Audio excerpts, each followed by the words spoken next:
Good morning sir. మేము Chalapathi junior college, IIT, JEE, NEET academy నుంచి. Sir, మీ పిల్లవాడిని మీరు ఇంటర్మీడియట్లో ఓ మంచి కాలేజీలో చేర్పించాలి అంటే మీరు ముఖ్యంగా గమనించవలసినటువంటి విషయాలు రెండు.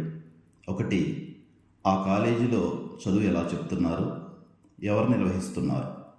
ఈ విషయానికి వస్తే విద్యా వ్యవస్థలో 30 సంవత్సరాల సుదీర్ఘ అనుభవం ఉన్న డాక్టర్ వైవి ఆంజనేయులు గారిచే నడపబడుతున్న విద్యా సంస్థ.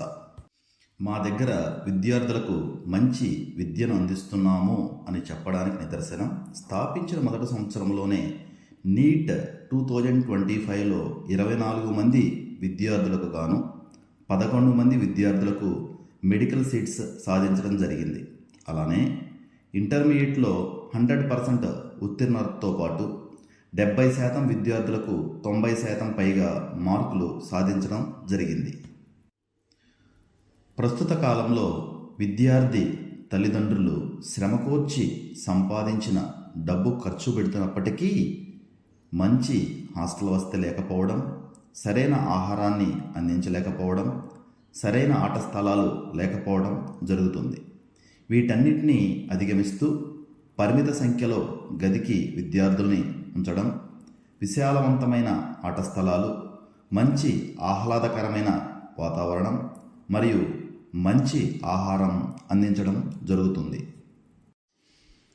ఏ విద్యా సంస్థనైనా మనం సంప్రదించినప్పుడు లేదా మేము మిమ్మల్ని సంప్రదించినప్పుడు మా దగ్గర అన్నీ చాలా బాగున్నాయి అని చెప్తాం. కానీ మేము చెప్తున్నటువంటి విషయాలు అన్నీ కరెక్టా కాదా అని ప్రస్తుతం ఆ కాలేజీలో చదువుతున్నటువంటి విద్యార్థులతో మాట్లాడి ఆ కాలేజీని సందర్శించవలసినటువంటి బాధ్యత తల్లిదండ్రులకి ఉంది. చివరిగా విద్యార్థుల తల్లిదండ్రులకు మా సంస్థ నుంచి చెప్పదలుచుకున్నటువంటి ముఖ్య విషయం ఏమిటంటే, ప్రతిభ గల విద్యార్థులకు ప్రతిభను ధృవీకరించుకొని స్కాలర్షిప్స్ ఇవ్వడం జరుగుతుంది. కాబట్టి విద్యార్థులను తీసుకొని కాలేజీని సందర్శించి పరిమిత సంఖ్యలో సీట్స్ ఉన్నాయి కనుక అడ్మిషన్స్ని ధృవీకరించుకోవాల్సిందిగా కోరుచున్నాం.